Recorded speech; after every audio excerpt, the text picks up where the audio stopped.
सबसे पहले तो मैं मंच पे उनको बुलाना चाहूंगा जो आज के इस प्रोग्राम को होस्ट करेंगे, लेकिन सिर्फ होस्ट वर्ड यूज कर लेना उनके लिए नाकाफी है। नाकाफी इसलिए कहूंगा, बहुत सालों से हम जैसे लोग उनको सुनते आए हैं। सिर्फ मैं ही नहीं, आप ही नहीं, हिंदुस्तान, पाकिस्तान, नेपाल, अफगानिस्तान में ये जब आवाज पहुंचती थी ना, तो यकीन मानिएगा रोंगटे खड़े हो जाते थे। कुछ इस तरह से मीडियम वेव 926 पर ये आकाशवाणी का सूरतगढ़ केंद्र है और थोड़ी ही देर में हमारा अगला प्रोग्राम प्रसारित होगा, मिट्टी दी खुशबू। मिट्टी दी खुशबू प्रोग्राम को ब्रॉडकास्ट करने वाले पूरे हिंदुस्तान की पहचान, पूरे पाकिस्तान, नेपाल में जान पहचान रखने वाली वो शख्सियत, और जब उनकी आवाज आप सुनेंगे यूं लगेगा कि किसी ने सितार छेड़ दिया, यूं लगेगा कि मंच पे कोई शास्त्रीय गायन हो रहा है। इतनी खूबसूरत आवाज के धनी जब वो आवाज गूंजती थी तो यकीन मानिएगा एक समा बन जाता था। मैं इनवाइट करना चाहूंगा आपकी तालियों के बीच उस मधुर आवाज के मालिक और बहुत ही गुणी शख्सियत Shri Rajesh Chadha. Please give him a huge round of applause please. Sir please. Sir, मैं जानता हूं हम सब लोग, इनफैक्ट मैं भी और आप भी इस आवाज को सुनना चाहते हैं, लेकिन थोड़ा सा इंतजार तो करना पड़ेगा। Sir please. अब मंच पे मैं उनको बुलाना चाहूंगा जिन्होंने अपनी जिंदगी के 30 से ज्यादा साल 25 से ज्यादा देशों में गुजारे हैं और उसके साथ साथ हजारों ऐसे लोगों के दुख दर्द का हिस्सा रहे, उनका निवारण किया है। भारतीय विदेश सेवा के बहुत ही उच्च अधिकारी जब उनके सामने कोई आता था रोते हुए, गिड़गिड़ाते हुए, यकीन मानिएगा जब समस्याएं होती हैं तब ही कोई आता है, वरना शाबाशी देने वाले लोग तो बहुत कम होते हैं। एक बहुत ही सीनियर ऑफिसर हमारे बीच और इस प्रोग्राम की शान मिस्टर विवेक जैप, मैं उनसे निवेदन करूंगा कि सर प्लीज भारतीय विदेश सेवा के बहुत ही उच्च अधिकारी सर, तालियां बजती रहनी चाहिए क्योंकि वो लोग ये जिंदगी का बरसों का अनुभव, बरसों का फलसफा अपने साथ लेकर चलते हैं। Sir please. और अब मैं उनको बुलाने जा रहा हूं जिनको देखकर एक अपने आप में क्यूरियोसिटी जागती है, एक मन में युवाओं के ख्याल आता है कि मैं भी ऐसा बनूंगा, मुझे भी ऐसा बनना चाहिए। क्या मैं ऐसा बन सकता हूं? अगर मैं बन गया तो मेरी जिंदगी कैसी होगी, मेरी दशा और दिशा कैसी होगी? जब ऐसे लोगों को हम वर्दी और यहां लगे हुए स्टार में देखते हैं ना, तो यकीन मानिएगा शरीर का एक एक रोंगटा खड़े होकर कहता है कि बन यार, तू भी बन सकता है। बहुत ही यंगेस्ट ऑफिसर, एनर्जेटिक ऑफिसर और कुछ ही समय में पूरे श्री गंगानगर की पहचान बन चुके IPS मिस्टर बी आदित्य को बड़े आदर के साथ मैं मंच पे बुलाना चाहूंगा। Sir please.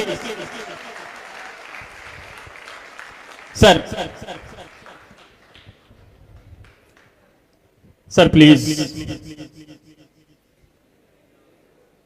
Thank you sir, thank you.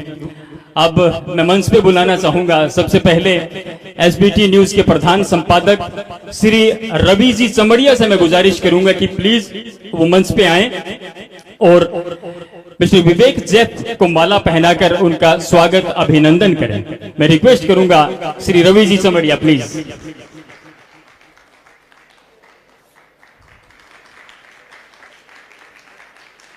मैं आशीष जी से रिक्वेस्ट करूंगा, आशीष जी चमड़िया से कि प्लीज वो मंच पे आए और मिस्टर बी आदित्य को माला पहनाकर उनका अभिवादन करें, क्योंकि अतिथि देवो भव सदियों से हमारी परंपरा रही है।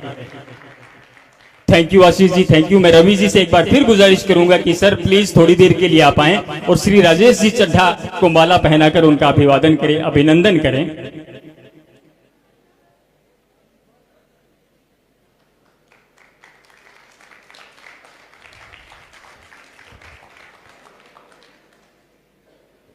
Thank you Ravi ji. अब हम ये सेगमेंट शुरू करने वाले हैं और इन अल्फाजों के साथ मैं अपना माइक्रोफोन हैंडओवर करना चाहूंगा। बहुत साल पहले जब ये आज जो मैं टूटा फूटा थोड़ा सा बोल लेता हूँ इस माइक को हाथ में लेकर, राजेश जी का बहुत बड़ा हाथ था उसमें, और एक लाइन बरसों पहले उन्होंने मुझे कही थी, आज भी कहीं न कहीं मेरे मस्तिष्क में वो लाइन गूंजती है। उसके साथ, उन लाइंस के साथ मैं राजेश जी से रिक्वेस्ट करूंगा कि प्लीज वो माइक्रोफोन संभालें। और वो लाइंस थी, शायद सर को भी याद आ जाएंगी, कि कच्चे बखिए से बने रिश्ते उधड़ जाते हैं, कच्चे बखिए से बने रिश्ते उधड़ जाते हैं, लोग मिलते हैं मिलके बिछुड़ जाते हैं, 2-4 कदम तुम चलना 2-4 कदम हम चलेंगे, सुना है रोज चलने से तो रास्ते भी उखड़ जाते हैं। मैं माइक्रोफोन हैंड ओवर करना चाहूंगा श्री राजेश जी।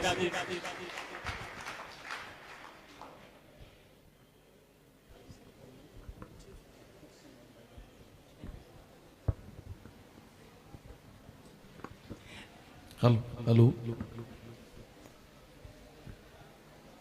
नमस्कार और आप सभी का अभिनंदन है। आज एसबीटी की तरफ से जो 3 दिन का ये शिविर है, जो करियर को लेकर के, और बहुत ही रवि जी ने जो क्रिएटिव तरीके से इसको अरेंज किया, इसको मैनेज किया है, आयोजन ये जो किया है, ये वाकई अद्भुत है। और हम सब के लिए तो है ही है, आप सब के लिए बहुत ज्यादा महत्वपूर्ण है, क्योंकि आपका जो समय है इस वक्त परिणाम की प्रतीक्षा आपको है। समय आपका ऐसा है कि जहां आप तय कर रहे हैं कि आपको क्या करना है, कैसे करना है, हम कर पाएंगे या नहीं कर पाएंगे। इन सब सवालों को लेकर के शायद एसबीटी ने ये सब कुछ समझा और आप लोगों के समक्ष ऐसे योग्य और गुणी लोगों को साक्षात करवाया, ताकि आप अपने भविष्य को लेकर के जितने चिंतित हैं उस चिंता में कुछ कमी हो सके, उसका कुछ रास्ता आपको दिखाई दे, कोई दिशा आपको दिखाई दे।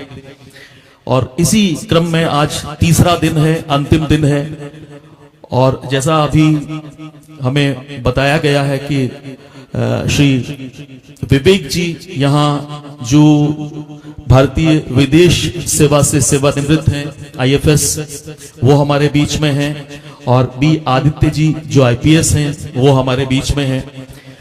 मैं यहाँ इन सब से आपकी तरफ से आपका प्रतिनिधित्व करने के लिए यहाँ उपस्थित हुआ हूं, ताकि आपके मन में जो सवाल हैं, जो आप सोच रहे हैं, जो चीजें होता है कि कभी कभी ऐसा कि हमारे मन में सवाल बहुत होते हैं लेकिन हम व्यक्त नहीं कर पाते, पूछ नहीं पाते, और वो उमड़ते घुमड़ते रहते हैं। तो पहला तो मैं आपसे ये रिक्वेस्ट कर दूं कि आपके मन में जिस भी तरह के जो सवाल आपको उपज रहे हैं इस वक्त यहां हम सबको देख करके, और जिस भी क्षेत्र को लेकर के आप अपने आप को अवेयर करना चाहते हैं, जागरूक करना चाहते हैं, तो उनको पूछने में संकोच मत करिएगा। वो इसलिए संकोच मत करिएगा कि कभी कभी हमें ये लगता है कि हम ये पूछेंगे तो कहीं ये सवाल हमारा बचकाना तो नहीं, कहीं ये ठीक तो नहीं, कहीं ऐसा तो नहीं कि कोई वो बात गलत लगे हमें। ऐसा कुछ नहीं होता, सवाल सवाल ही होता है। जब तक उसका जवाब नहीं मिल जाता तब तक वो सवाल परिपक्व होता है, मैच्योर होता है, और उसका उत्तर मिलने के बाद में सारे रास्ते खुलते हैं। तो ये सोचना आपके लिए बड़ा जरूरी है। और फिर वैसे भी ये माना जाता है कि सवाल पूछने हमें आने चाहिए, और ये माना जाता है कि जिस पीढ़ी के पास सवाल नहीं होते ना, या सवाल पूछने की हिम्मत नहीं होती ना, उस पीढ़ी का विकास भी संदिग्ध हो जाता है। हमें सवाल पूछने चाहिए, गलत होंगे तो उत्तर सही उसको करेंगे, और अगर सवाल सही होंगे तो सही उत्तर आपको दिशा देगा। इस आत्मविश्वास के साथ आप लोग यहाँ बैठिएगा। और फिर एसपीटी की तरफ से एक बड़ा अद्भुत आयोजन ये भी है कि जब आप सवाल करेंगे या माइक्रोफोन पर जब आप आएंगे, यहाँ आकर के अपनी बात पूछेंगे, तो आपके प्रोत्साहन के लिए, आपको प्रोत्साहित करने के लिए बहुत सारे पुरस्कार भी रखे हुए हैं, और वो भी आप तक पहुंचेंगे। तो ये इन्वॉल्वमेंट भी आपका बने रहना चाहिए। बहरहाल जो लोग हमारे बीच में हैं, मैं उन सबका अभिनंदन करते हुए, पुनः अभिनंदन करते हुए बात आरंभ करूं, और एक एक करके सवाल, आपके सवाल भी चलते रहें। चूंकि ये कार्यक्रम बिल्कुल इंटरैक्टिव है, आपसे बात भी होती रहेगी, आपके सवालों को किस तरीके से वो आपको कहना है वो कोशिश भी मैं करूंगा। और इसके साथ साथ जो आपकी जानकारी के लिए जो चीजें जरूरी हैं, जो महत्वपूर्ण हैं, जो होनी चाहिए आपको जानकारी, वो बातें होती ही रहेंगी। एक बहुत बड़े साहित्यकार हुए हैं राहुल सांकृत्यायन, और राहुल सांकृत्यायन एक ऐसे रचनाकार रहे हैं बहुत बड़े हिंदी के। अगर हम कुछ बड़े 10 नाम गिनना चाहेंगे लिटरेरी लोगों के, तो उनमें राहुल जी का नाम सम्मिलित होता है। विद्वान महापंडित उनको कहा जाता था। उनके शौक में, उनकी हॉबी में एक बात शामिल थी। एक शेर सुना था, आपने भी सुना होगा। एक शायर हुए हैं मीर दर्द। एक तो मीर तकी मीर हुए हैं, ये वो मीर तकी मीर नहीं है। एक मीर दर्द शायर थे, उसी काल में हुए थे। यानी मीर जो हुए वो 17वीं शताब्दी में, और दोनों समकालीन हुए हैं, लेकिन वो 1722 में हुए हैं जो मीर तकी मीर हैं, और ये 17वीं शताब्दी के आरंभ में हुए हैं। तो उनकी एक पंक्तियां थी, उन्होंने कहा था कि सैर कर दुनिया के गाफिल, जिंदगानी फिर कहां। सैर कर दुनिया के गाफिल, जिंदगानी फिर कहां। और जिंदगानी गर रही तो ये जवानी फिर कहां। आप जिस दौर से निकल रहे हैं, हम सब लोग जब अपने भविष्य का निर्माण करते हैं, वो जवानी का दौर होता है। किशोर अवस्था से बाहर निकलते हुए और जवानी में प्रवेश करते हुए वो समय होता है जहां पूरा भविष्य हमारे सामने होता है। एक आकाश की तरह रास्ते हमारे साथ होते हैं, हम जहां चाहें वहां जा सकते हैं। हमारे बीच में अपने आप को समृद्ध करने का, अपने आप को परिपक्व करने का एक तरीका यह है कि हम ज्ञान हासिल करें, और दूसरा तरीका यह है कि हम यात्राएं जितनी कर सकते हैं, जितने लोगों से मिल सकते हैं, उतना अपने आप को एनरिच करते हैं, उतना अपने आप को समृद्ध करते हैं। आप लोग यहाँ जो दोनों शख्स बैठे हुए हैं इस वक्त, दोनों के परिचय में आपने जान ही लिया है कि पूरे न जाने दुनिया के कितने देशों में आदरणीय जो जेफ साहब हैं उन्होंने यात्राएं की हैं। आदित्य जी से अभी अनौपचारिक रूप से बात हुई, तो आप भी देश भर में घूम चुके हैं, बहुत सारी सेवाओं में थोड़ा थोड़ा समय, चाहे वो बैंकिंग सर्विसेज हो या हांगकांग सरकार के साथ भी आपने सेवाएं दी हैं। यानी यात्राएं आपको समृद्ध करती हैं, आपको परिपक्व करती हैं, आपको मैच्योर करती हैं। और राहुल जी ने उस शेर को सुना था, और यही वजह थी कि उस यात्रा ने, वो व्यक्ति ऐसे व्यक्ति थे, ऐसे उत्साही व्यक्ति थे कि जब चाइना में गए तो वहां से किताबें जो बिल्कुल उपयोग की नहीं थी, बुद्धिज्म को लेकर के, बुद्ध धर्म को लेकर के, वो किताबें वो वहां से ढो करके ले आए थे। पुस्तकों से हमारा प्यार, ज्ञान हमारा बढ़ाता है, और यात्राएं हमें मैच्योर करती हैं, हमें परिपक्व करती हैं। बहरहाल मैं बातचीत शुरू करूं, और सबसे पहले जैफ साहब से बात करता हूं। विदेश सेवा में आप रहे हैं, इस समय में स्थितियां ऐसी हैं, पूरे देश में ऐसी स्थितियां हैं कि हम एजुकेशनल तरीके से, एकेडमिक तरीके से संपन्न हैं, बच्चों को अच्छी एजुकेशन मिल रही है। हम इस छोटी सी जगह पे अगर देखें, डिस्ट्रिक्ट हेडक्वार्टर गंगानगर है, यहाँ भी शिक्षा के क्षेत्र में इतनी संस्थाएं हैं, इतनी जो यहाँ कैनोपीज लगी हुई हैं अलग अलग संस्थाओं की, ये अपने आप में इस बात का उदाहरण है, सबूत है। ऐसे में एक उत्कंठा होती है, एक जिज्ञासा होती है कि हमें विदेश भी जाना चाहिए, विदेश में जाकर के अपनी सेवाएं देनी चाहिए। तो उन जिज्ञासाओं को शांत करने के लिए जरूरी होता है कि हम पासपोर्ट और वीजा, जो एक महत्वपूर्ण जो डॉक्यूमेंट है, हालांकि वो हमारी पहचान का पत्र है, उससे ऑथेंटिक कोई पहचान का पत्र नहीं होता है। मैं सबसे पहले जैफ साहब आपसे ये जानना चाहूंगा कि इन बच्चों के लिए बहुत बेसिक तरीके से, बहुत आधारभूत तरीके से उसकी प्रक्रिया क्या है, किस तरह से पासपोर्ट, चूंकि पासपोर्ट पहले है और वीजा उसके बाद की बात है, तो उसकी प्रक्रिया क्या रहती है? पासपोर्ट के लिए किस तरह से शुरुआत करनी चाहिए? घर से अगर एक टीनेजर है, एक किशोर है, एक जवान है, वो व्यक्ति निकलता है और उसकी तैयारी, तो उसको पहले क्या करे वो? Thank you Rajesh ji, good question. Actually में सभी, मैं तो कल भी इनको एड्रेस किया था और इनको बताया था प्रक्रिया के बारे में, तो आई डोंट थिंक कि कुछ बच्चे अभी नए होंगे। पासपोर्ट बहुत सिंपल कर दिया गया, पहले जितना कॉम्प्लिकेशंस अब नहीं है इसमें। पासपोर्ट बनवाने के लिए इसमें फ्रेश है, रिन्यूअल का केस है, लॉस्ट का केस है, डैमेज का केस है। तो ये एक वेबसाइट है गवर्नमेंट ऑफ इंडिया की, मिनिस्ट्री ऑफ एक्शन अफेयर्स की, passportindia.gov.in, passportindia.gov.in।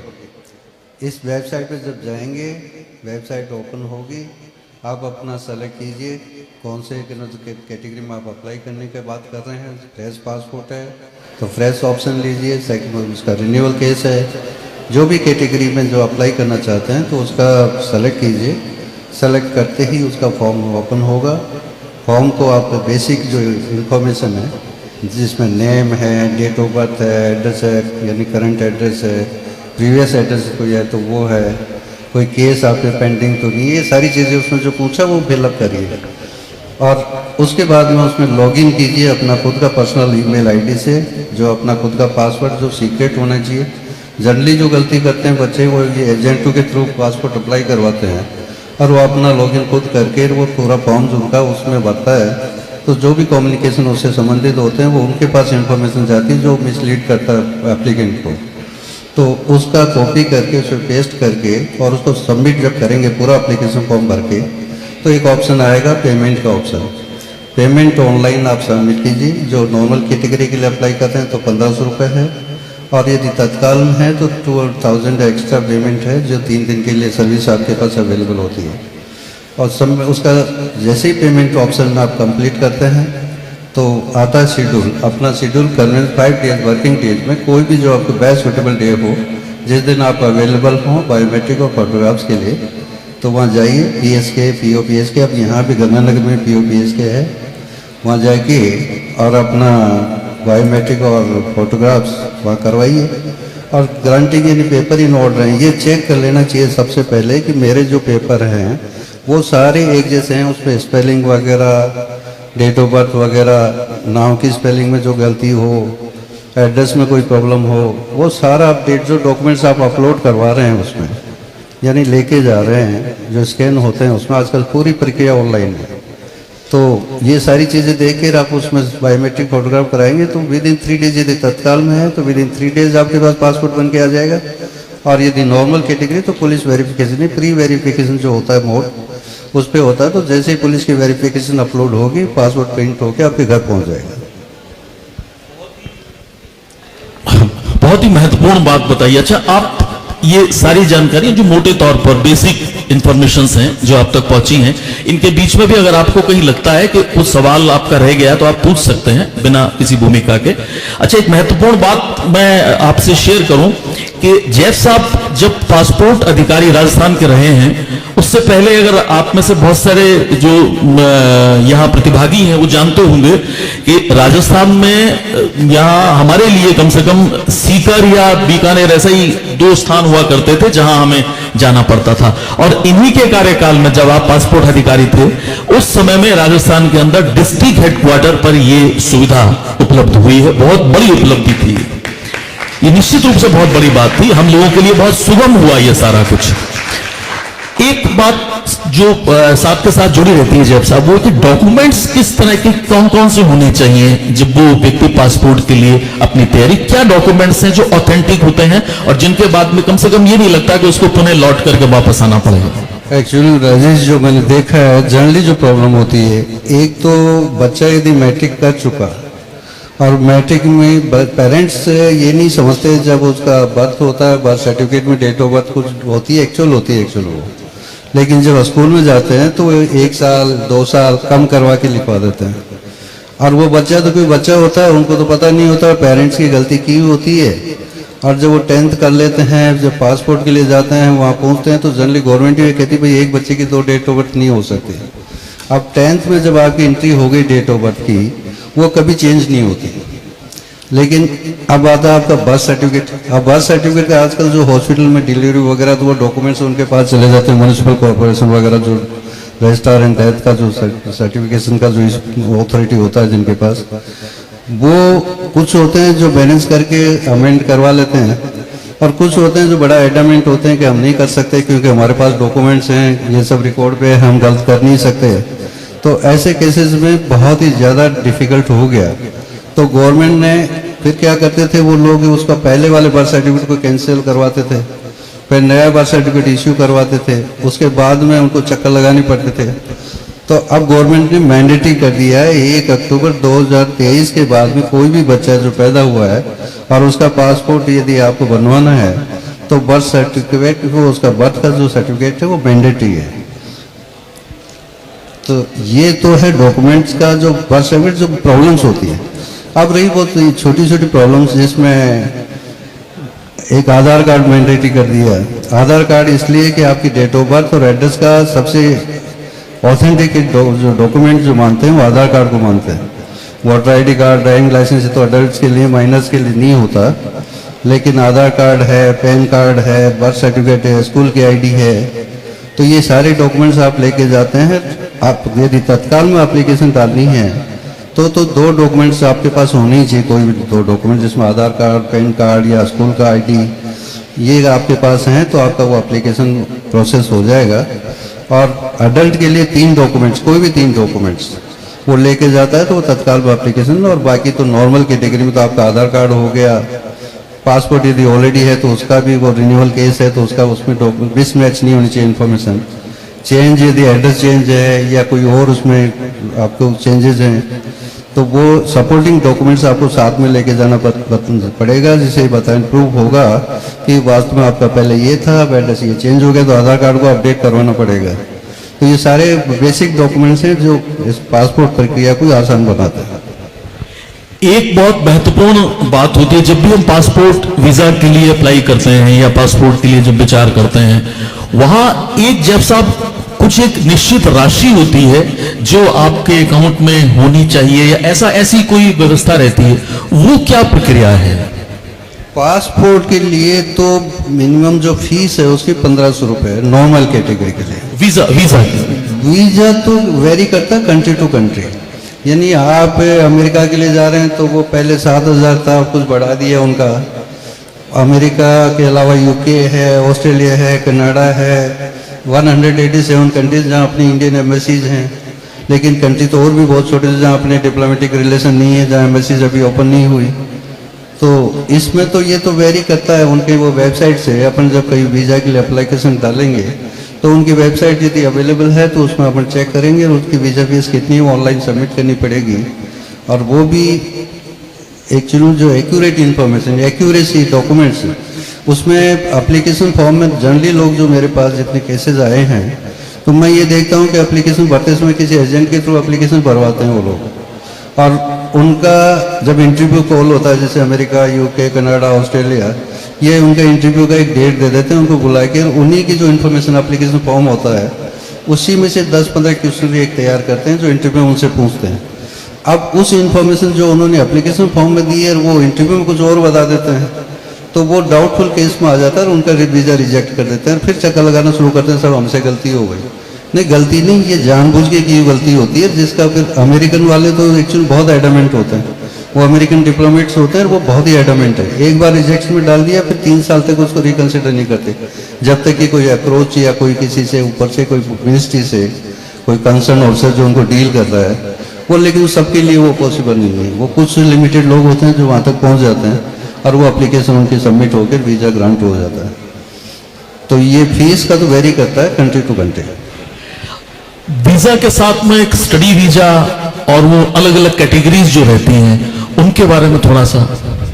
Student visa actually ये बहुत बड़ी प्रॉब्लम है। आपके यहाँ गंगानगर का ही बता देता हूँ मैं, जो न्यूज़पेपर वगैरह रवि जी से कई बार बात होती रहती है फ़ोन पे, और ये रोज़ न्यूज़ आर्टिकल्स में कहना चाहिए साहब इसने तो ये क्या करते हैं, वो वर्क वीज़ा के नाम पे स्टूडेंट वीज़ा, कुछ कनाडा में कुछ ऐसी यूनिवर्सिटी जो बिल्डिंग रेंट पे ले लिया और वहाँ से परमिशन ले ली क्लासेस चलाने की, और वहाँ से वो कंफर्मेशन लेके वीज़ा इनसे टाइप करके एम्बेसी से और वो वीज़ा ग्रांट करवा देते हैं। लेकिन स्टूडेंट वीज़ा एक पर्पज़, स्टडी पर्पज़ के लिए होता है। वहाँ जाके जो जॉब करते हैं लोग तो वो इलीगल माइग्रेंट्स की तरह ट्रैवल करते हैं। एक्चुअली उनको गवर्नमेंट उनकी वो इलीगल माइग्रेंट्स ही मानती है, क्योंकि आप स्टडी करने गए हो तो आप स्टडी के लिए हैं, लेकिन कुछ सर्वाइव करने के लिए पार्ट टाइम जॉब इधर उधर काम करना शुरू कर देते हैं, और इसी तरह से उनको लोग बेवकूफ़ बनाते हैं। उनको स्टूडेंट वीज़ा देके भेज दिया और वहाँ वर्क वीज़ा की तरह करना तक काम करते हैं।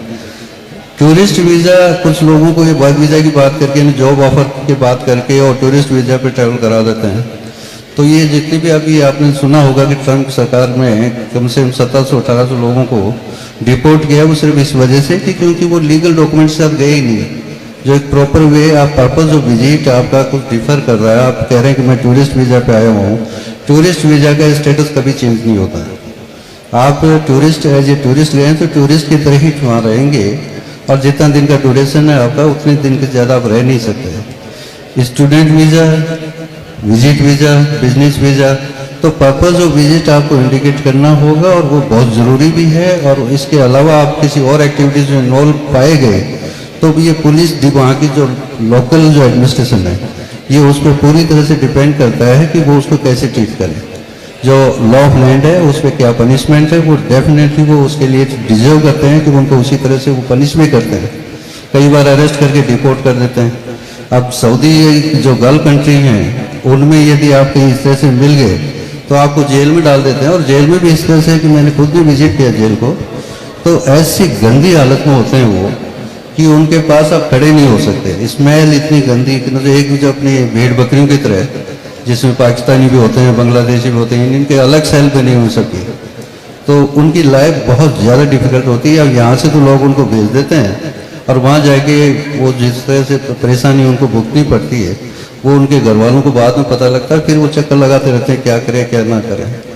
तो ये मेरे पास बहुत से ऐसे केसेस हैं जो मैंने प्रैक्टिकली देखा है।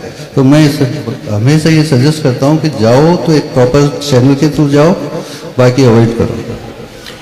बहुत ही महत्वपूर्ण बात है ये, दरअसल यही है उस जागरण की बात हमें सोचने के लिए।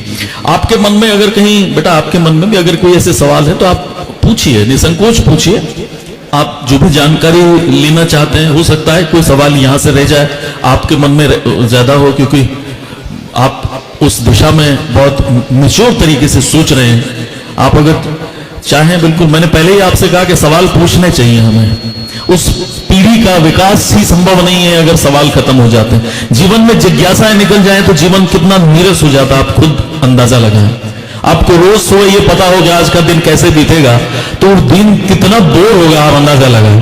ठीक यही जिज्ञासाएं हैं, ऐसे ही सवाल हैं। आप ये मत सोचें सवाल हमारे गलत हो सकते हैं या मैच्योर नहीं हो सकते। जो भी मन में आपके आता आप जरूर पूछें। जी वो बच्चे कौन? मैं राजेश जी, जी, एक स्टूडेंट वीजा के लिए एक चीज और ऐड कर दूं, जी, क्योंकि बच्चे हैं, कल इनका ये भी हो सकता है नेचुरली, बिल्कुल बिल्कुल, ग्रेजुएशन के लिए, पीजी के लिए, स्टूडेंट वीजा के लिए यदि अच्छी रेपुटेड यूनिवर्सिटीज में या इंस्टीट्यूशन में आप एडमिशन लेना चाहते हैं तो एक आईडीपी एजुकेशन एक संस्था है, गवर्नमेंट की नहीं बट अंडरटेकिंग गवर्नमेंट, जो कहो कि गवर्नमेंट कंट्रोलिंग गवर्नमेंट का ये उनकी एक वेबसाइट है आईडीपी। आईलेट्स और टॉफेल दो में से एक वो हैं जो इनको इंग्लिश लैंग्वेज, वो एक्चुअली में क्या है कि इंग्लिश स्पीकिंग कंट्रीज होते हैं जिनमें इंस्टीट्यूशन है, तो वो ये टेस्ट करने के लिए कि क्या इनको इंग्लिश आती भी है कि नहीं आती, क्योंकि उनकी लैंग्वेज जो पढ़ाई टीचिंग का जो कोर्सेज वगैरह वो सारा इंग्लिश में होगा, तो वो इंग्लिश यदि फॉलो समझ ही नहीं पाएंगे तो पढ़ेंगे क्या। तो IELTS जो international English language testing system एक है जिसका स्कोर 120 के करीब होता है, उसका ग्रेडिंग है। टॉफेल का 120 कुछ है शायद इन दोनों में। वो टॉफेल है अपना टेस्ट ऑफ इंग्लिश TOEFL, तो उसमें स्कोर होता है वो 1 to 9 तक होता है, 0 to 9। तो उनका स्कोर कार्ड जो होता है जिन बच्चों के पास होता है, तो उनको जो अच्छी यूनिवर्सिटी है उनका स्कोर यदि बहुत अच्छा है तो अच्छी यूनिवर्सिटी में उनको एडमिशन मिल जाता है। और कई तो ऐसी यूनिवर्सिटी जो उनको फ्री स्कॉलरशिप, यानी उनका सिर्फ लिविंग कंडीशन, उनका जो कहीं के डे टू डे जो एक्सपेंसेस हैं उनको छोड़ के बाकी उनकी फ्री एजुकेशन में वो सारा ट्यूशन फीस वगैरह सब माफ़ कर देते हैं। तो इनमें PCC का होगा जो पुलिस क्लियरेंस सर्टिफिकेट हो, टेस्ट इसका जो टॉफेल वगैरह का इनका टेस्ट स्कोर कार्ड हो, एक जो फाइनेंस कंडीशन कैसी है उसका बैंक स्टेटमेंट वगैरह हो, उसके बाद में सारे डॉक्यूमेंट स्कैन होकर वो टेस्ट यदि पास कर लेते हैं तो यूनिवर्सिटी उनको ऑफर लेटर दे देता है एडमिशन का। और इस तरह से बच्चे कोई बेस्ट यूनिवर्सिटी अपने हिसाब से वो सेलेक्ट कर सकते हैं और पढ़ाई के लिए आगे हायर एजुकेशन के लिए जा सकते हैं। जी है। अभी सेशन कंबाइंड है। अगर पासपोर्ट वीजा से लेकर के कोई सवाल आपके मन में आता है तो आप तत्काल पूछ सकते हैं बीच में। जी पूछना चाहते हैं जी? कोई भी पूछ सकते हैं कोई भी सवाल, क्योंकि सवाल पूछेंगे आप ही का विकास होगा। और ऐसे मौके रोज रोज नहीं मिलते, ट्रस्ट में ऐसे मौके रोज रोज नहीं मिलते। और दूसरा, yes ma'am, please please please please आप ये सोच करके पूछ लें कि पुरस्कार भी मिलने हैं आपको, वरना रवि जी करेंगे क्या इतने पुरस्कारों का? सबसे पहले मैम शुभ नाम आपका? मेरा नाम जसप्रीत कौर। जसप्रीत कौर, कहाँ से? श्री गंगानगर। श्री गंगानगर से। किन से? जयपुर से। प्लीज। मेरा क्वेश्चन था कि टूरिस्ट वीजा में और विजिटर वीजा में क्या डिफरेंस होता है? टूरिस्ट वीज़ा सिर्फ टूरिस्ट पर्पज़ के लिए। विजिट वीज़ा यदि आपका कोई रिलेटिव है, कोई वहाँ पे रह रहा है कोई ऑलरेडी, और वो आपको स्पॉन्सर कर रहा है या आपको इनवाइट कर रहा है, वो विजिट वीज़ा होगा। विजिट वीज़ा एक्चुअल में तब तक नहीं देंगे जब तक आप किसी रिलेटिव का या कभी आप विजिट क्यों करना चाह रही हैं। वो एम्बेसी वाले जब आप वीज़ा के लिए इंटरव्यू के लिए जाएंगे तो वो ये डेफिनेट पूछेंगे आपसे कि भैया आप विजिट जो है वो किस लिए कर रहे हैं, किसके पास कर रहे हैं, कौन है, क्या रिलेशन आपका, वो सारी चीज़ आपको बतानी पड़ेगी। और टूरिस्ट मुझे कोई भी नहीं जानता, मैं सिर्फ घूमने के लिए पर्पज से जा रहे हैं और उसमें आप मेरी इटिनरी ये है, मैं यहाँ रुकूँगी, इस होटल में रुकूँगी, उसके अलावा मुझे ये सिटीज़ देखने हैं, ये पॉइंट्स पे जाना है, और मैं ये वापसी में रिटर्न टिकट है, इस तारीख में वापस आ जाऊँ। तो ये दोनों में डिफरेंस ये है। थैंक यू बहुत अच्छे। और आप ऊपर आ जाए, एक बार अपना पुरस्कार भी Please, देंगे। and give her a huge round of applause, please. Please इधर से आ जाए, इधर इधर से। से।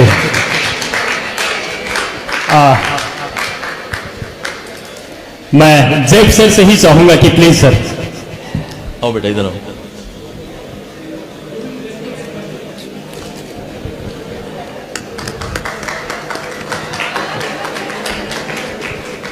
कोई और। थैंक यू जी। बिल्कुल, ये उत्साह का कोई संचार हुआ है, कोई और पूछना चाहते हैं तो पूछ लें। और एक बात और भी है, क्योंकि मैंने आपसे कहा कि कंबाइंड सेशन है, तो वीजा पासपोर्ट से रिलेटेड अगर सवाल आपके मन में आएगा तो आप फिर भी पूछ सकते हैं। क्योंकि बी आदित्य जी हमारे साथ में है, आईपीएस हैं, और अभी जैब साहब ने जिस तरह से कहा कि जब भी आप एडमिशंस की बात करें तो उसकी ऑथेंटिसिटी जरूर जांच लें, उसकी वैधता चेक कर लें कि ये जो संस्था से हम जुड़ने जा रहे हैं, जिसमें हम प्रवेश लेने जा रहे हैं, वो हम जरूर चेक कर लें, देख लें। और जो पासपोर्ट वीजा को बनाने को लेकर के जो अतिरिक्त राशि आपसे ले ली जाती है एजेंट के माध्यम से किसी, वो भी एक तरह से अपराध है। और अपराध की जब बात आती है तो निश्चित है कि जो पुलिस सुरक्षा हमारी है वो इतनी मुस्तैद है इस देश में कि तमाम हल उनके पास में है। आजकल एक आदित्य साहब, एक महत्वपूर्ण बात, चूंकि आप उपस्थित हैं, सौभाग्य है इन बच्चों का, और वो ये है कि साइबर क्राइम जो है वो बहुत ज्यादा, अब वो अपराध करने का तरीका भी सब बदलता चला जा रहा है। अब दीवारों में सेंध लगा करके चोरियां करने का जमाना नहीं है, अब आपके अकाउंट में सेंध लगा करके चोरियां करने का जमाना है। अब आपके पैसे को जेब से कैसे निकाला जाता है उसकी जरूरत नहीं है, जेब काटने का तो रिवाज ही चला गया। अब यह है कि आपके अकाउंट से साइबर क्राइम के जरिए कैसे आपको बेवकूफ बनाया जाए। और इसी के साथ एक चीज और भी जुड़ी हुई है, आप हमेशा देखते होंगे, आप जागरूक हैं, अवेयर हैं, जो साइबर क्राइम करने वाले हैं वो लोग भी बिल्कुल यंग टीनेजर होते हैं, बहुत छोटी एज से होते हैं और बड़े टैलेंटेड होते हैं। उस तरफ जाने से कैसे रोका जा सकता है अपने आप को, मैं आदित्य जी आपसे ये जरूर जानना चाहूंगा। Good morning to all. तो जैसे साइबर क्राइम की बात आई है, मैं एक एग्जाम्पल से शुरू करना चाहता हूँ। अभी रिसेंटली आई थिंक यूपी में एक स्कैम हुई थी। एक लड़की को एक मैसेज आया था कि उसके अकाउंट में करीब 5,000 रुपये डिपॉजिट हुए हैं, और उसके बाद एक और मैसेज आता है कि करीब 8,000 रुपये डिपॉजिट हुए। वो बैंक का मैसेज है, पैसे क्रेडिट हो चुकी है, वो मैसेज आ चुका है। तो उसके पास एक फोन आता है एक आदमी का कि मैंने गलती से आपके अकाउंट में पैसे भेज दी है, तो 13,000 रुपये आप मुझे वापस रिटर्न कर देना। तो जब वो लड़की बैंक पेटीएम का जब ऐप खोली है वापस भेजने के लिए, जब देखा गया तो वो पैसे अकाउंट में आए ही नहीं थे। जो मैसेज था वो एक फर्जी मैसेज था। जिस फॉर्मेट में बैंक से हमें मैसेज आती है उसी फॉर्मेट में एक स्कैमर ने उनको मैसेज किया, ये दिखाने के लिए कि पैसे जमा हो गए हैं बट हुए नहीं है। तो वो लड़की थोड़ा सा अवेयर थी इस स्कैम को लेके, इसलिए वो पैसे वापस स्कैमर को नहीं भेजा था और वो साइबर क्राइम से बच चुकी थी। और वैसे ही एक और एग्जांपल मैं देना चाहता हूं कि आपको मान लीजिए कि एसबीआई से एक मैसेज आती है कि आपका अकाउंट बैलेंस चेक करने के लिए ये लिंक पे क्लिक करें। हम लिंक क्लिक करते हैं, ऊपर तो लिखा होता है कि sbi.com, और जब उसमें हमारे बैंक अकाउंट डिटेल्स और जो ऑनलाइन पासवर्ड होती है वो सब टाइप करते हैं, बट उसमें बैलेंस दिखाता ही नहीं है। फिर बाद में हमें पता चलता है कि जो लिंक है वो लिंक एक स्कैमर ने क्रिएट करके हमें भेजा है, बल्कि वो ओरिजिनल बैंक अकाउंट की लिंक नहीं है। तो ऐसे आजकल बहुत सारे स्कैम हो रहे हैं जिससे हमें सतर्क भी रहना है और बाकी लोगों को अवेयर भी करना है। तो इसमें जो साइबर क्राइम हम यहाँ पे पकड़ रहे हैं, ज्यादातर जो ट्रैक कर रहे हैं उसमें ज्यादा से ज्यादा 20 से 25 या 30 साल तक के लड़के लड़कियां ही इन्वॉल्व है। ऐसे नहीं कि सिर्फ लड़के ही है, बट लड़कियां भी है। और जो ये काम कर रहे हैं वो पूरी तरह से जानकारी है उनको कि हम गलत कर रहे हैं, बट फिर भी अनएम्प्लॉयमेंट की वजह से जो इजी मनी वो कमा रहे हैं उसकी वजह से वो साइबर क्राइम में इन्वॉल्व हो जाते हैं।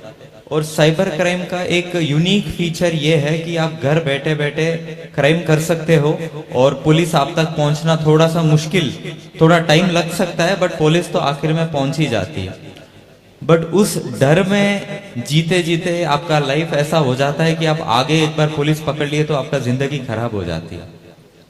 तो ये एक एडवाइस मान लीजिए या फिर एक तरह की एक सजेशन मान लीजिए कि इजी मनी के चक्कर में, अच्छा लाइफस्टाइल के चक्कर में, यहाँ पे मैं यूथ को देखता हूँ तो थोड़ा सा मुझे वरी होती है, क्योंकि अच्छे अच्छे कपड़े पहनने का शौक हो चुका है, अच्छा शू पहनना है, अच्छे गाड़ियों में घूमना है, बाकी लोगों को देख के इंस्पिरेशन लेते, इन चीजों से इंस्पिरेशन लेते कि उसका लाइफस्टाइल शानदार है, तो वो जो काम कर रहा है, पैसे जिस तरीके से कमा रहा है, मैं भी वही काम करूंगा।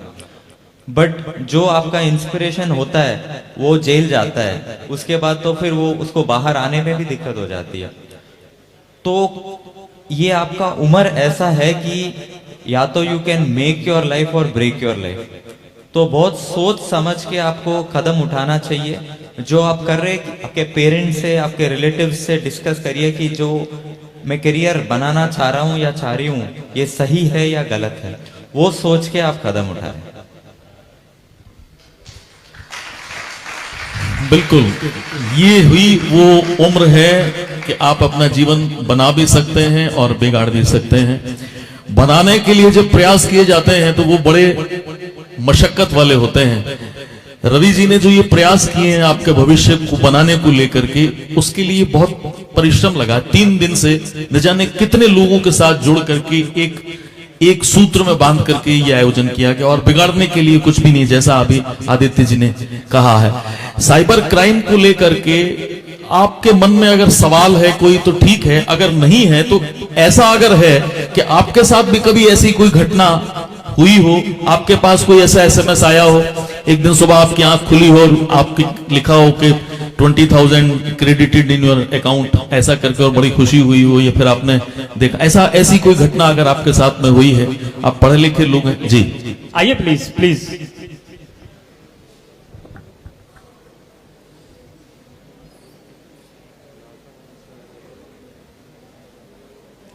Your good name please.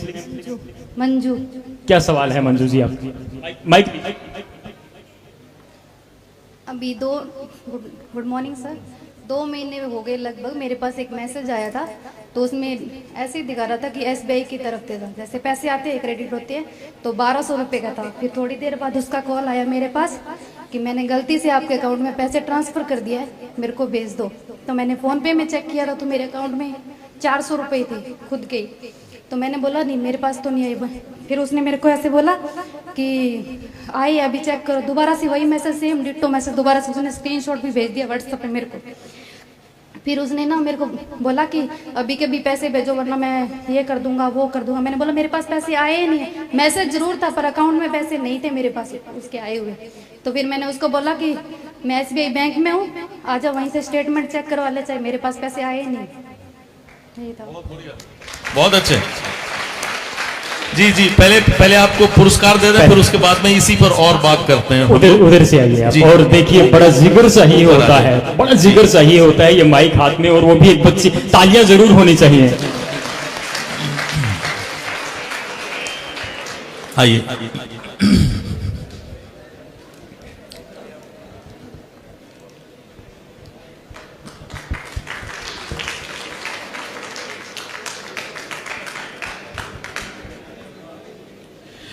Thank you बहुत बहुत मंजू। बहुत महत्वपूर्ण बात है, इसीलिए हम आपसे ये चाह रहे थे आपके मन में जो बात है वो निकलनी चाहिए, ताकि फिर आपका हल नहीं होता है, सवाल सिर्फ आपका होता है, लेकिन जो जवाब होता है वो सबके लिए होता है। ये फायदा होता है जब हम ग्रुप डिस्कशन करते हैं। आप भी पूछना चाहते हैं? जी बिल्कुल बिल्कुल। पहले इसका आ जाइए प्लीज, आ जाइए। आइए प्लीज प्लीज, शुभ नाम बताना पड़ेगा please. Sir my name is Shivani. Sir मेरा क्वेश्चन ये है कि अगर कोई स्कैमर है, वो सामने वाले बंदे को स्कैम कर देता है और वो मान लो जो इंडिविजुअल है उसको पैसे भी भेज देता है, तो नेक्स्ट स्टेप फिर वो क्या करे? ठीक, बिल्कुल बिल्कुल, थैंक यू। पहले पुरस्कार ले लें आप भी, आप आ जाइए इधर प्लीज। से आइए। एक सवाल और है, आए प्लीज आप सर प्लीज। इन दो का उत्तर ले लें एक बार पहले, अब फिर उसके बाद में हम लोग बात कर लेंगे।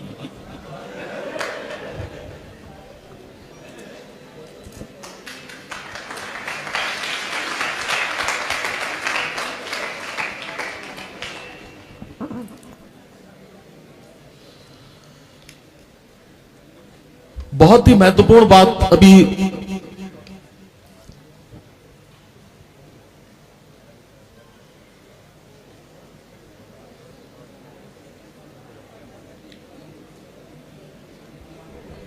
बहुत महत्वपूर्ण बात दोनों बच्चों ने, आदित्य जी अभी कही है। एक तो ये है कि उसके पास, बच्ची के पास में एसएमएस आता है और वो रिपीट, उसका दुस्साहस देखिए कि वो फिर से रिपीट भी कर रहा है।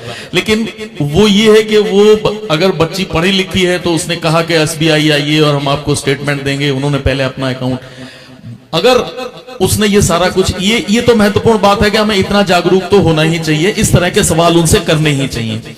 अब अभी दूसरी बच्ची ने ये पूछा कि ये सब कुछ हो जाता है, वो बात भी हम बाद में करते हैं। पहले ये करते हैं कि अगर इस तरह का कोई एसएमएस आ जाता है या ऐसी कोई सूचना प्राप्त होती है किसी स्कैमर की, तो सबसे पहले, हो सकता है कि हर बच्चा इतना जानकार ना हो जितना इन्होंने बताया, तो उसको सबसे पहले, हमें जब भी कोई अपराधी हमारे सामने होता है तो सबसे पहले हमें पुलिस दिखाई देती है। तो ऐसे में किस नंबर पर और कैसे वो कहां संपर्क करे वो व्यक्ति कि वो सारी की सारी जो कलही है वो खुल जाए?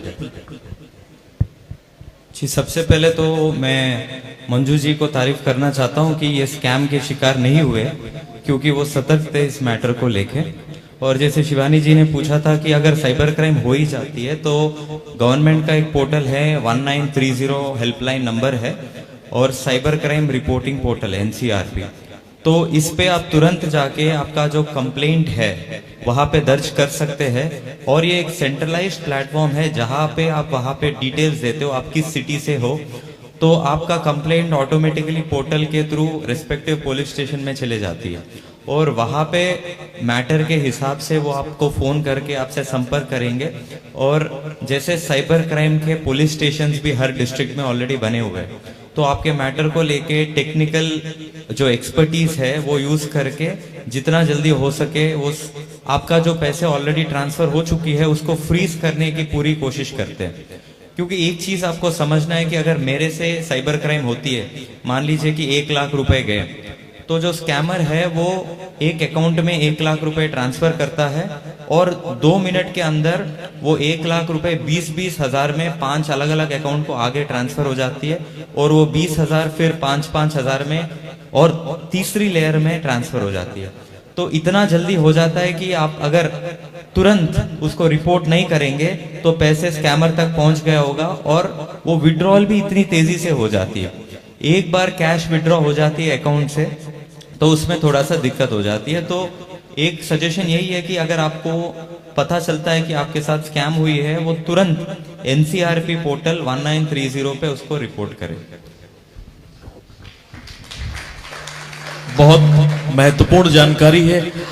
एक बात और भी है आदित्य जी, अमूमन क्या होता है कि जब टेलीफोन कॉल आती है या मैसेजेस आते हैं, तो मैसेजेस का तो जैसे अभी बताया अभी बच्ची ने कि वो बिल्कुल उसी के सिमिलर था, ऐसे लगता है कि बैंक की तरफ से आया, हालांकि वो बैंक का नहीं था। एक बात और भी है, जब भी कॉल की जाती है, कॉल पर बात होती है, तो अमूमन उनकी नॉर्मल कॉल पर बात नहीं होती है। वो आजकल चूंकि या तो व्हाट्सएप कॉल पर बात करेंगे या मैसेंजर, तो सोशल मीडिया से रिलेटेड जो हैं, तो हमें ये भी एक पहचान रखनी चाहिए कि अगर इस तरह के मैसेजेस अगर कोई आ रहे हैं, कोई थ्रेटनिंग आ रही है, तो वो नॉर्मल कॉल से आएगी, अगर नॉर्मल पुलिस की तरफ से आती है, और अगर नहीं आती है तो वो उसकी तरफ। तो ये थोड़ा इसके बारे में और थोड़ा बताओ। जी, इस मैटर पे एक बहुत बड़ा स्कैम ऑल ओवर इंडिया चला था, ये आपके नॉलेज में भी होगा, जिसका नाम है डिजिटल अरेस्ट। तो ये डिजिटल अरेस्ट में ज़्यादातर ये चीज़ होती है कि कोई अननोन नंबर से आपके पास व्हाट्सएप पे कॉल आती है। एक चीज़ तो उससे पहले एक चीज़ मैं बताना चाहता हूँ, लड़के जो बैठे हैं यहाँ पे, एक टेंडेंसी मैंने देखी है और बहुत सारे मुकदमे दर्ज करने में भी लड़के हिचकिचाते हैं, बट किसी अननोन नंबर से वीडियो कॉल आती है तो पता नहीं लड़के क्यों अटेंड कर देते उसको, और मोस्टली उस तरफ एक लड़की होती है। और जब वीडियो कॉल चल रहा होगा, आपका स्क्रीनशॉट ले लेते फोटो और नीचे आपका बॉडी चेंज करके कोई नेकेड बॉडी लगा देते, और फिर वो आपके सोशल मीडिया में जो फ्रेंड्स है, रिलेटिव्स है, आपका मॉर्फ फोटो जो है उनको भेजने का ब्लैकमेल करते हैं और आपसे पैसे लूटने की कोशिश करते हैं। तो दोनों बच्चे और बच्चों को ये बताना चाहता हूं कि अननोन नंबर से वीडियो कॉल हमें कभी भी अटेंड नहीं करना चाहिए। और जब ऑडियो कॉल भी आती है, मान लीजिए कि डिजिटल अरेस्ट पे भी आ गया, डिजिटल अरेस्ट कोई चीज होती ही नहीं है। पुलिस अगर किसी को अरेस्ट करती है तो वो फिजिकल अरेस्ट होती है और उसका एक पूरा प्रोसीजर फॉलो होता है। तो अगर मान लीजिए आपको फोन आ गई कि डिजिटल अरेस्ट है और आपका फादर या आपका बेटा हमारे कस्टडी में है, अगर आप पैसे ट्रांसफर नहीं करोगे तो फिर इसको हिरासत में ली जाएगी। ये स्कैम बहुत बढ़ चुका है। तो अननोन नंबर से ऐसे कोई भी चीज पुलिस रिलेटेड आती है तो उस पर यकीन मत किया करो। और आपके नोन फैमिली मेंबर्स में या कोई पुलिस से रिलेटेड है या प्रशासन से रिलेटेड है, आप उनसे ये बात शेयर करिए ताकि आपकी नॉलेज इसमें और बढ़ सकती है। जी बिल्कुल, ये बात का ख्याल रखना बड़ा जरूरी है कि एक क्यूरियोसिटी होती है, जिज्ञासा रहती है उस समय में, उस वीडियो कॉल में, या हमें लगता है कि चाहे वो बच्चा है कि बच्ची है, तो इसका हमें ख्याल रखना। आपका सवाल क्या था? आपका शुभ नाम? तुषार कपिल। सर मेरा सवाल है मनी एक्सचेंज के स्कैम के बारे में। मनी एक्सचेंज के स्कैम के बारे में, जो यूएसडीटी सेल परचेज के अंदर स्कैम्स होते हैं, और उसके अंदर जैसे किसी ट्रेडर्स ने मनी बाय करनी हो, कोई स्कैम हो जाए, तो सर उसका सोल्यूशन क्या है? एफआईआर इशू वगैरह होती है या नहीं? क्या नाम है आपका? तुषार कपिल। तुषार। तो अभी रिसेंटली 1 महीने पहले गंगानगर में एक स्कैम एक्सपोज हुई थी, ये इसी के रिलेटेड थी, मैं ये बताना चाहता हूँ। कर्नाटका से कुछ लोग गंगानगर आए थे और थाने में ये बात बताने आए थे कि कर्नाटका में बीजापुर नाम से एक जगह है, वहां पे कुछ लड़के गंगानगर से गए हैं और वहां पे एक फॉरेन एक्सचेंज ट्रेडिंग का ट्रेनिंग देने के लिए कंपनी उन्होंने सेटअप की थी। और कुछ लोग ट्रेनिंग में आए थे और जो आए थे उनको इन्होंने बताया कि हम फॉरेक्स ट्रेडिंग करते हैं, फॉरेन एक्सचेंज का ट्रेडिंग करते हैं, आप इन्वेस्ट करिए हमारे कंपनी में और उसका करीब 40% रिटर्न्स हर साल हम आपको वापस देंगे। मतलब मान लीजिए कि 100 रुपए आपने इन्वेस्ट की तो 140 रुपीज वो आपको रिटर्न करेंगे, जो बहुत ज्यादा रिटर्न है, जो यूजुअली स्कीम्स में होती नहीं है।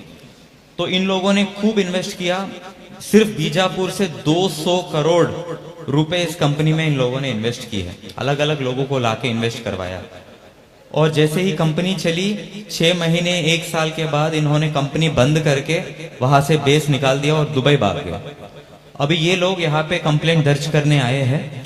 जब ये स्कैमर्स का हमने मोबाइल नंबर और bank account number, government of India के पोर्टल्स हैं, प्रतिबिंब पोर्टल और समन्वय पोर्टल, इस पे जब चेक किया तो ये स्कैमर्स के खिलाफ 3 लाख के ऊपर साइबर कंप्लेंट्स ऑलरेडी रजिस्टर्ड थे और पूरे देश में 5000 से अधिक एफआईआर ऑलरेडी दर्ज हुए। तो जैसा आपका सवाल है, ये यूएसडीटी का, फॉरेक्स ट्रेडिंग का जब बात आती है तो आपको तुरंत पुलिस स्टेशन जाना चाहिए, या फिर आप जैसे मैंने बताया 1930 पोर्टल या एनसीआरपी पोर्टल पे आप कंप्लेंट डाल सकते हो। उसके आधार पर साइबर थाना जो है वहां से आपको फोन आ जाएगी, आपको बुलाएंगे और उस पर एफआईआर भी दर्ज हो सकती है।